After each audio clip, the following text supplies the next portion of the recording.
Do you want to make the metal objects in your colouring pages or artwork really shine using coloured pencils?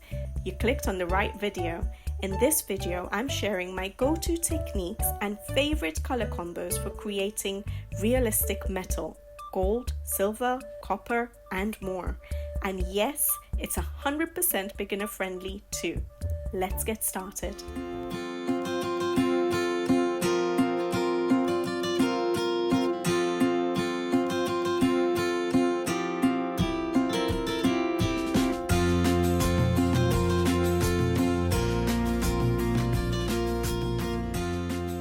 Hi guys, it's Shelly here. Welcome to my channel and thank you for joining me today. On today's video, I'll be showing you how I color metal, and I'll share with you some techniques for coloring metals and some of my favorite and most commonly used color combinations for metals, or a variety of metals. On this video, I have 16 metals that I'm going to share with you, 16 color combinations. But as and when I come up with enough other color combinations, because I'm always working on them and I'm always changing things up a little bit, I'll try and share those with you guys as well. But for today, there will be 16, and I will include how to color rust as well. So to give a rusty look to any of your metals, and a patina look as well. The materials I'll be using, as you can see, I have this template that I've set up. I thought the paper clips were quite cute, so I thought I'd do that. But I have this template and it will be available on my Ko-fi account. So the link is in the description box below. So you can always get it. It is for free. However, those of you who have actually in the past left me a little tip for my other combinations sheets, thank you so much. It's truly appreciated, not necessary, but I have really appreciated it, and I have been putting it into the back into the channel. So thank you guys so much for that. But yes, it will be available for free. All right. So hopefully I don't forget to put it up on my Ko-fi. And the paper I've used for today's video is the Siena cardstock, but you can use your favorite paper. And of course, I've been using these color combinations in coloring books. I've used them on a variety of different papers, but at the moment, this is the Siena cardstock. And the pencils I'll be using are the Faber-Castell Albrecht Dürer pencils. Now, I'll be using them dry. So those of you who have not got Albrecht Dürer pencils and use the polychromos instead, they're exactly the same range of colors, so you can follow along. Some of you have messaged me previously saying you don't own the Albrecht Dürers, can you please do tutorials with polychromos? I don't own polychromos, but whenever I do my how I color videos, I do not activate the pencil. So I use them dry like as if I would be using polychromos. So you can still follow along. I don't own both sets because they have exactly the same color range. So to me, it doesn't make sense for me to have both of exactly the same colors when I like how Albrecht Dürers work dry as well. So I'm never going to have the whole set of polychromos or any set of polychromos because I use these pencils dry. So in all my how I color videos, tutorial videos, I tend to use them dry so you can follow along with your polychromos if you don't have Albrecht Dürer pencils, or use a conversion chart and use your favorite pencil. All right, guys, so let's get to it because there's lots of colors to show you. I'm going to be showing you a whole range of metals, and I thought I'd show you a few examples of them in coloring books so you can see them on certain elements other than paper clips, so you get a rough idea of what these metals could look like. And then I will talk you through my steps of how I color metal, what I take into consideration when I'm coloring metals on one example, and then the rest of them I'll share with you the color combinations to music. All right, so let me show you some examples and then we're going to get started with this. Okay, so I've pulled out a few books actually, so I'll try and get through them really quickly just to give you a rough idea of the metals that we're going to be sharing. Now, this is the first one I wanted to start with was Hannah Carlson's Magical Dawn, because I've got some very early metals in this book. So one of my very first attempts at doing gold is in this book. I think it might have been my very first attempt, 2020, yes, definitely. And it's this bird here. So it doesn't look like gold, does it? It's more yellow than gold. But yeah, that was my very first attempt in 2020. So it's been a while. And then obviously this one here, I sort of tried to play around with. which is still a very early metal. But let me give you a quick view. I tried silver again, quite an early attempt at doing silver. Antique gold. So we will be sharing an antique gold, antique silver. And then I have got, so I've got this one here, which I do like actually. I think that's my antique gold, one of my favorite antique gold color combinations. That one there. So we do have, that one was another early attempt in 2021, but it was a bit better than the yellow bird. So we've got a variety. Yes, that's definitely my favorite antique gold sort of color that I'll share with you guys today. I tend to use it a lot, as you guys can see. Now, this is what I wanted to show you. So I'll try and remember to just put it in the description box below, but I have done a video on how I color gold, and I shared 3 color combinations for the gold. So you can always watch that video as well, where I share that on this particular page. Much better attempt than the yellow bird. And that was in 2022. So yeah. All right, so we have quite a few sort of golds in this book, but I wanted to show you a variety. So I have in this book, I think, sort of like a steel or a pewter sort of effect, and I love this color combination for cages and stuff like that. So I'll hopefully be sharing that with you today. Yeah, that's it in that book. And then we have Nelko Neko Story of Precious Cats, and I've got, I think I have, is it copper? I remember copper in this book. So I've got other metals as well, but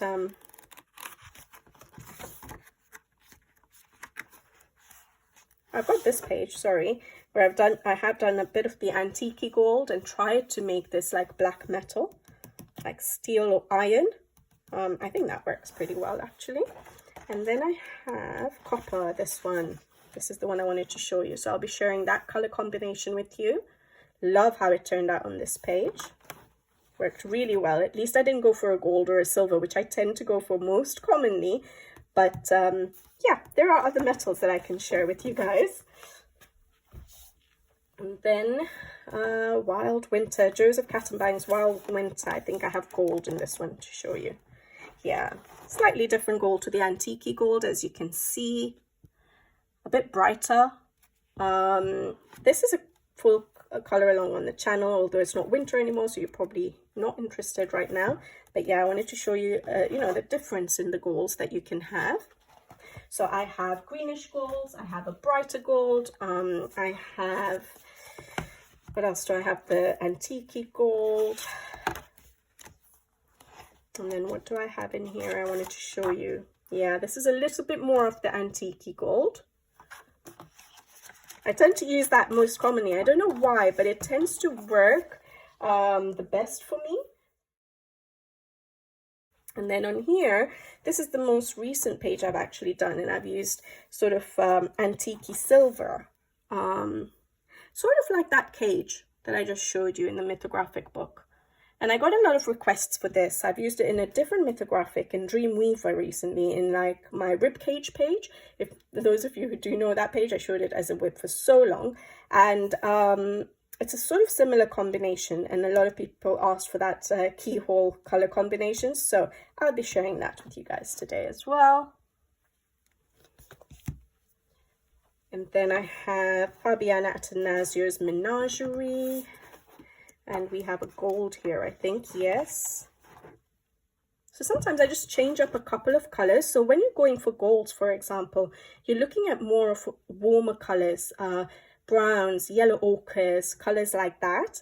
And when you're looking at silvers, I don't think I'll have one in this book, but when you're looking for silvers, you're looking at more cool tones. So grays, when you're looking for brighter silver, so cold grays and maybe slightly bluish tints to them. But when you're looking at antique silvers, you'll probably add a little bit of warm grays in them as well. So I think in this page I did sort of like a steel, so added a bit of warm grays to them, and and a bit of brown as well for the steel sort of look. Yeah, so that one has a mix of cold grays, warm grays, as well as a little bit of brown. Yeah. So that's really nice as well. So yeah, when you want to make it look antique-y, for the silvers especially, you're adding a little bit of warm grays into them. And then we have Erie's World Literature. Open the door of your imagination, and I think it must be another antique gold. Yeah, that tends to go with my is my fallback basically, but I love how my antique gold looks. I love using that color combination. And finally, an example of a rusted look. Yeah, so I'll show you the colors I used to create that rust effect as well. All right, guys, so that was just a quick one, just to show you the metals I use the most. And yeah, my most common is actually gold, but I have used a variety of metals. Now, what I haven't used is patina yet, but I do plan on using it soon, hopefully, either in mermaid or in summer. I thought it's nice for the underwater themed pages where you might have a bit of metal and you want to add that patina look, so the sort of turquoisey look to the metals. And so I was practicing that so that when I do come to do a page, I can include that. So I'll share that with you guys as well. All right, guys, so let's get to it and let's start just discussing a few techniques. Okay, so I will demonstrate and explain on my first example how I approach coloring metals, what's important to keep in mind when you're coloring metals to give that metallic look, or at least what I do to try and give that metallic look. And then for the rest of my color combinations, I will do it to music, because it'll be exactly the same technique I use in each one, but I will just share the color combinations with you guys to music. And for all of them, I won't show me coloring the entire clip. I'll show maybe a little portion, just so you can see how I approach it. And then, yeah, so that we're not here for too long. Hopefully that's okay. Okay, so there are not actually that many steps to coloring metal, but there are a few things that I do keep in mind, which I think are quite important when it comes to metal. So the very first thing is choosing the direction of your light source. And this is really important because it decides where your highlights and your shadows are going to be. So my most common direction, and I don't know why, but I always tend to do my light source sort of coming at an angle from the top left corner of my page. Now, sometimes I'll change it up and I'll go, from the top or from the right. Or if a coloring page has a light source, then you could use that. Or most commonly, if you're going to use it as a light source, you should use that. So for example, if it's a candle on the middle of the page or on the right hand side of the page, use that as your that direction of your light source, okay? But for today's purposes, we're going to do the light source coming from the top left corner of the page, because that's what I tend to most commonly do. All right. Now, why is that important? Because when the light is hitting an object, a metal object, the area closest to the light, so for example, if our light is coming from there, the area closest to the light is going to be the area with the most, which is going to be the lightest. It's going to be the highlight area. So the areas closest to the light source are going to be the highlight areas, and the areas furthest away from the light source, or in this case, for example, which is curving away, because it's a paper clip, it's rounded, it's cylindrical, it's curving, and so this area here is curving away from the light source, and so it will have an area of shadow, or it'll be darker. All right, so any areas that are curving away, so even around here, which I'll show you as I lay down the color, will be darker because it's further away from the light source. All right, so that's, for me, I think is quite important when you're doing metals, a light source. Number two, the areas of where you're going to lay down your colors on a metal is important. So obviously that's decided by the light source. So like I said, we have our highlight areas closest to the light source, which will be the very bright, all right, and it's where the light directly hits onto that surface. You're going to have some midtones. You're going to have some midtone colors like we normally do with any color combination. You're going to have a midtone color sort of in between your highlight color and your darkest colors. You're going to have your shadows. So those are your darkest areas, your darkest colors that you're going to use the furthest away from the light source. And in this example, like I said, it will be this area here because it's curving away. And as we're going to the paperclip, if the light is hitting here, this is still curved away. And then suddenly the light starts hitting on this area here. And so this area becomes a highlight area, and this area here will become the darker area. All right, so I'll show you that when we're coloring. And then you also have reflected light. So it is a metal, it is a shiny object. It is an object that reflects light, basically. So reflected light are slightly lighter areas. So they're not as light as your highlight areas, but they're slightly lighter areas within your shadow areas. Now, that will be difficult to show on this particular illustration, but say an object is resting on the ground and the base of it is on the ground or a table. The light that reflects from the table onto the object will be slightly lighter in that shadow area. All right, so not as white as your highlight area, or any other reflections will be a bit lighter in your highlight areas. All right, hopefully that makes sense. And the third thing to keep in mind is contrast. So you will see that I have very dark colors. So I'm going to be using a white in this combination. So my highlight color is a white, and my shadow color, my darkest color on this particular color combination is a burnt sienna. So this is a big contrast, as you can see, and it's very important to keep that contrast to make the object look metallic, to make it look shiny, and it's important to not overblend so that you lose that contrast. All right, so that you keep that contrast. And I think that yellow bird I showed you would show you that it didn't look like metal because I didn't have much contrast between my highlight areas and my darker areas. You need to have really dark darks and really light lights. All right, let's just get started, and I'll try and explain as I go along as well. All right, so as we've decided, light source is coming from this side. All right, guys. So as with all my coloring, I always start coloring from my shadow areas into my highlight areas, and then I can always go back. So this area, which I said is curving away from the light source. Sorry, I'll put my color combination in first. This is burnt sienna. So the area which is furthest away or curving away from the light source is going to be the shadow area or the darker areas. So I'm just going to start because I know that this is an area it's a cylindrical object. It's curving away from the light. So that's going to be shadow area. All of this is curving away from the light. Now the thing is, in these sort of how I color videos, I tend to try and be a bit quicker than I normally color. So don't worry if I don't blend very well. I just don't want you guys to be here for too long.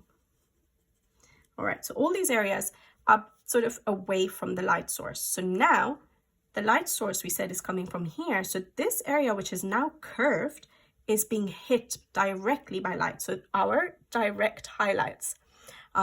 So this area here is now further away and curving away from the light source. So this area now becomes the area of shadow, or the darkest area.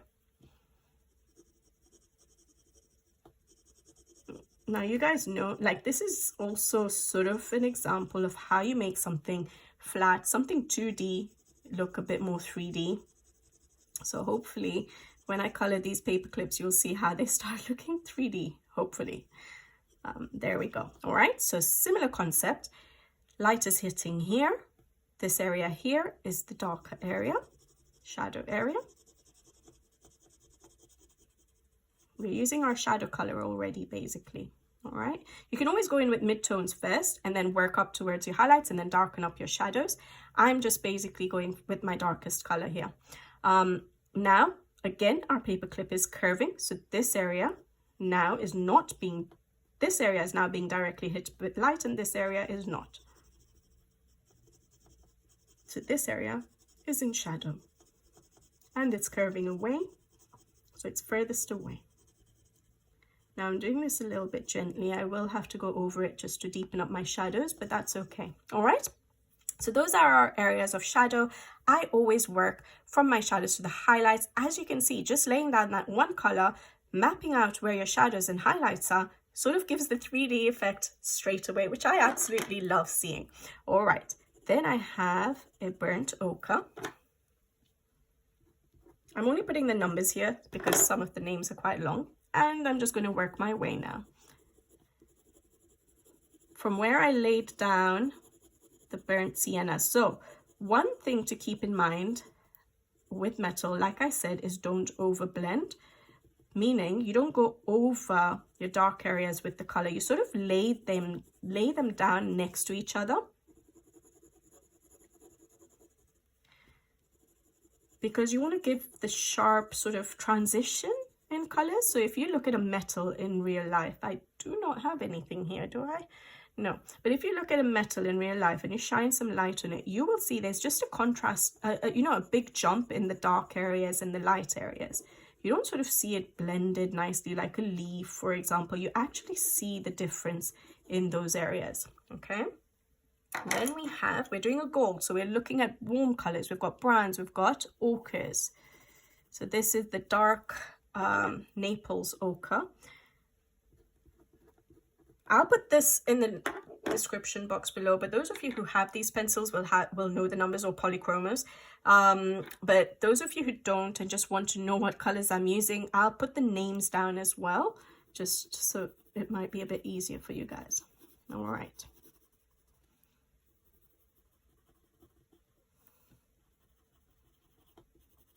So again, just laying it down next to my midtone. Now we're working our way into highlights. Now, one thing I've mentioned, and I always mention in all of my coloring, again, is maintain your highlight areas. It's always easier to maintain the highlight areas. Yes, you can always bring back your highlights with white gel pens and things like that.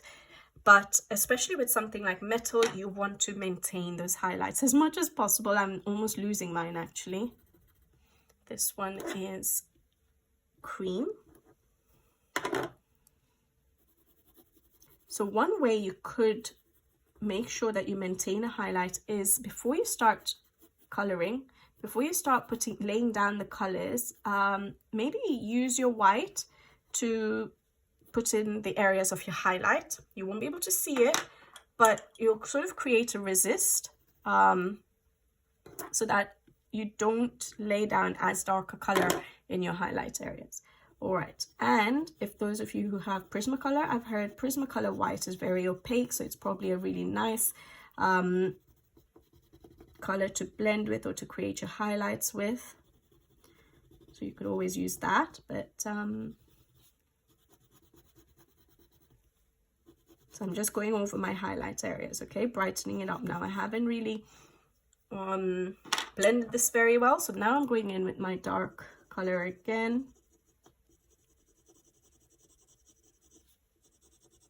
Just deepening up my shadows because I was very light-handed at the beginning. Again, another tip, it's always good to be light-handed and lay down less color, and you can always go back in and alter that or deepen up your shadow areas, or layer up more if you need to. It's easier to add than to remove, and that's what I like to do. So see, it did not give that contrast because I was very light-handed, because I was still sort of mapping out my plan. But there we go. You can sort of see that 3D cylindrical effect. Now, whenever I'm doing these videos, I'm a little bit more hesitant with my laydown of color so that I know it comes out right. Like, so I don't always need to go back and forth, but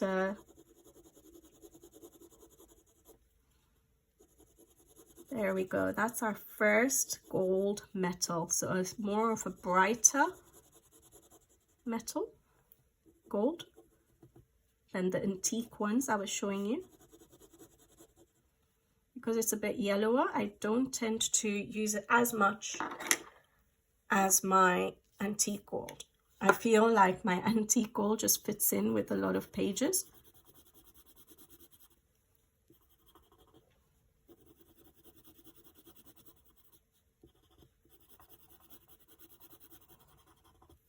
There we go.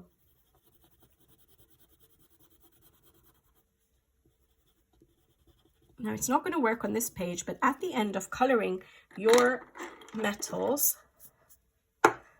I'm just making sure that's blended. At the end of coloring with your pencils, you can always add highlight areas with your gel pens.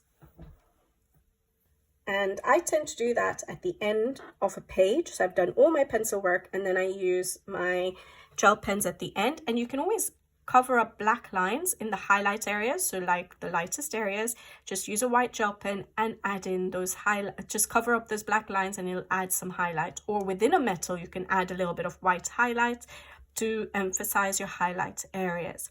I might show you that at the end of the video. But there we go, guys. So that's our first metal color combination. It's a nice gold, and that's how I approach every single metal I color. I figure out the light source, I make sure I know where my highlights and shadow areas are going to be. So closest areas to the light are highlighted, furthest away are darker. Areas that curve away from a light source are darker. I always start coloring from my shadow areas to the highlights. However, if you're afraid you're going to lose your highlight areas, lay down a little bit of white to create a resist, even though a little bit of color can go onto it. So say I did come closer to my highlight with my 102, which is the cream color, it will be lighter in those areas. So it's easier to maintain those highlights. So you could always do that first if you think you need to. All right. And then of course, you have your highlight areas, your shadow areas, your mid-tones, and in certain situations, your reflected areas. And once you've laid down your first layer of pencils, if you think you need to, increase your contrast, meaning darken up your shadows and lighten up your highlight areas. So darkening up the shadows is laying down a little bit more color. To darken up those shadow areas and highlight areas, you can always add a bit of white paint pen or gel pen to cover up black lines, or just to add a little bit of a highlight line in the highlight areas to make it pop a bit more and give that bigger contrast and more shiny look. Let me just show it to you. So I've got my white Posca here, and you don't have to cover up the black line. You can even just create a little line within the line art. So say you're someone who doesn't like to cover up black lines, that's fine. But that sort of, hopefully you can see it, just gives a bit of a bigger contrast because it's a brighter white. Or if you want to, then you just cover up the black lines, okay? Which I don't want to because there's nothing else colored around it. It's just going to make the paperclip disappear.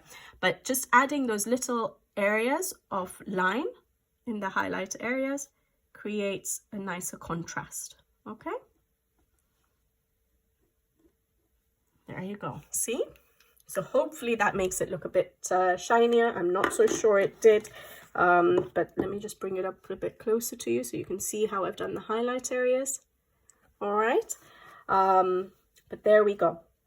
All right, guys, that's my approach to coloring metals, and I use it for any of my colored metals, any color combinations I'll be sharing, whether it's silver, whether it's antique, whether it's copper, whether it's pewter, steel, whatever.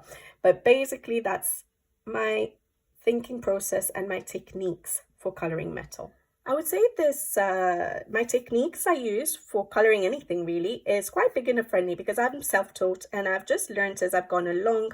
And so hopefully those of you who are beginners will find it easy. Now, the only thing that has changed over the years is probably my confidence in choosing colors. So I would probably have started, as you saw with the yellow bird, with 3 color combinations or 4, with like a light tone, a mid-tone, and a dark tone. And as the years have gone by and I've been getting a bit more experimentative, I don't know if that's a word, but basically as I've experimented more, I've been making my highlight areas, you know, brighter and my darker areas darker increasing the number of pencils I use per element. As you guys who have been on my channel for a little while will know, I love layering. And so I sometimes do tend to have quite a few pencil colors for one element on a page, which is why I'm slow as well. But I love to layer up and create that contrast between my highlight and shadow areas. And so some of the color combinations on here will be a little simpler with fewer pencil colors, and some of them may have a few more pencil colors. But the technique I use will be exactly the same throughout, whether it's more pencils or fewer pencils. Okay guys, so I'm going to get to sharing with you the rest of the color combinations now, and I will just do a little segment of the paperclip so it doesn't become too long on screen, and the rest I'll do off screen. And I'll also share, like I said, the list of color combinations in the description box below with the names of the colors. And yeah, I'll be back with you once I've colored all of them. All right guys, be right back with you.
Phew. Okay, guys, so we had 16 color combinations here for metals that I've shared with you on the video. I really enjoyed doing this. I loved putting it, sketching them out, or basically swatching them out on an element rather than just having it as a list in my file. So I love creating these templates, even for myself. It makes it so much easier when I'm coloring a page just to look up these templates and see which particular element, or which, in this case, metal, is going to work with the page I'm already working on. So I love doing these. And like I said, they will be available, these templates, on my Ko-fi with other templates I've already done. And I'll try and remember to put those How I Color video links in the description box below. I have done autumn leaves, I have done snow, I have done wood. Can I remember anything else? Maybe those are the only three, but I'm working on them slowly. I'll eventually come up with more things like skin tones and hair, and I'm working on all of that. So slowly I will be sharing that with you guys. But hopefully you guys enjoyed this video and found it useful and got some new color combinations that you may not have. I loved creating this rust and patina effect, which will be really useful on our mermaid and summer pages for any underwater themes which may have metal. But yeah, let me know which color combination you prefer, or which one is your favorite, or which one you didn't have and are glad to have now. Hopefully you found it useful and enjoyed it. All right, guys, I will leave you to it, and I'll be back with you guys again soon. So until the next time, take care, thank you for watching, and see you next time. Bye bye.